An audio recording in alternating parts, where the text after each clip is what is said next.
that's really handy actually if you're a student or you just want to get some walking done in your legs before you actually sit down for the rest of the day to watch StarCraft. Yeah. So, without further ado, we are into game number 2 of this series. We have in the top right, from Team 2legit2quit, the Avro Tulsi is J-Power. And in the left position, I would say 10 o'clock position, it is from Team Mouse Control, Hephaestus. It is Hephaestus. Cool. Once again, well, at this point, I guess J-Power is kind of the favorite, but I'm purely basing this off of the results of the DSCL Spring Invitational, as I haven't seen either player play all that much recently. I do know that J-Power has been playing a lot, and I think he actually lives in the Minus Andy team house. I've seen him stream from there, so that might actually be very possible. Might be the case. As we're going along, I'm actually checking out whether J-Power and Hephaestus also met during the Spring Invitational in February of this year. Let me check this out. I don't think they did. Okay, no, so they were in different groups, and of course, and unfortunately, neither of them made it to the playoffs on Sunday. So no, they did not get a chance to face. So yeah, it's gonna be hard to judge this in advance, and of course, you might say that J-Power had a bit of an edge, maybe judged on previous results, but the way we've just seen Hephaestus fight against Snovsky, I'm not sure about that. Yeah, I do feel that Hephaestus had a bit of more issues with his macro in that series, and he won mostly because of sheer numbers. But still, blind countering a strategy like that is always a very good thing. We see him going for what looks to be a gateway expand, and J-Power of course. And Hephaestus is getting good scout off this with his early drone scout.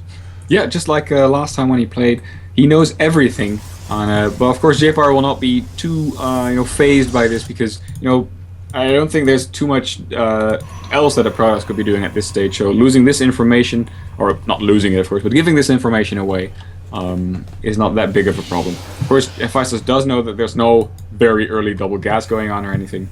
But I think that this drone will be out of the main base before... Actually, whoa, there's... Okay, so there's a probe moving out towards the... This is going to be a scout probe, right, from J-Power? This should be a scout, yes. I want to draw parallels again with the game we saw Hephaestus play earlier, where, of course, he once again scouted his opponent going for a gateway expand with an early scouting drone, and in response he goes for 3 hatch before pull. This is the same thing. Yeah, this is, in my opinion, the correct response, but like I mentioned there as well, it's actually very dangerous against good Protosses, because they can do early pressure that you are unable to deal with because you simply do not have the correct amount of roaches that you need to deal with. Okay, but J-Power is going for an expansion and setting up to get a bit of a wall at the front of his base. And I don't think so far he's aware of the third base from Hephaestus, although judging from the timing of the pool, he might be aware of the third base there. A second gate being added on for J-Power. Okay. I'm not sure what the thought behind this is. This might have been a mistake. No, he has a cybernetics score, so what else would he be making? I'm a bit confused. A slight bit of pressure, thinking, well, if you go 3 hatch before pool, I might get something done with maybe 2 stalkers, or no, actually a sentry coming out. It's just more the form he does things. Like he added on. Okay.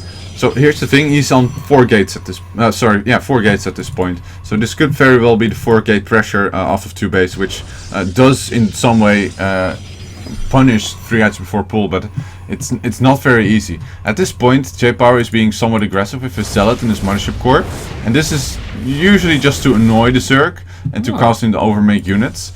Actually he sees the Lynx going for his base, so he can do 2 things. He can either be aggressive here, try to pick off a queen, but by any means he needs to defend his natural. Yeah, but I think with the sentry there, I think he can defend against 4 or even 6 Zerglings.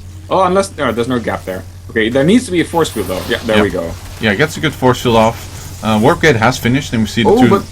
Okay, so there's a bit of an attack of the Zealot and the Mothership Core.